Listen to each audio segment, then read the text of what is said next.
Welcome to McPlum, simple solutions served daily. You need to act now.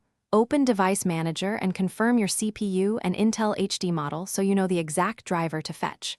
Once done, create a system restore point. That gives you a rollback if something fails. Next, disable antivirus briefly to prevent installer blocks. These steps reduce risk and let you proceed straight to driver work. Make sure power and internet are stable. Without them, the update may fail mid-process. Start by uninstalling the Intel Display Adapter in Device Manager and check the box to remove driver software. This clears corrupted files. Then download the exact driver for your CPU and OS from Intel or the laptop maker. Once downloaded, run the installer as admin, choose Custom or Clean Install if offered, and follow prompts. After installation finishes, reboot.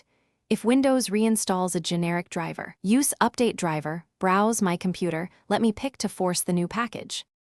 After reboot, check Device Manager to confirm the Intel HD driver version and that no warning icon appears. This proves success. Re-enable antivirus, then test video playback in graphics apps to ensure stability. If problems remain, roll back using the Restore Point or Device Manager rollback option.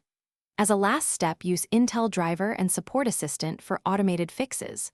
If hardware faults are suspected, run a system hardware diagnostic. Replacing the motherboard or integrated GPU is rare but possible if faults persist. Thanks for watching. Stay juicy and subscribe.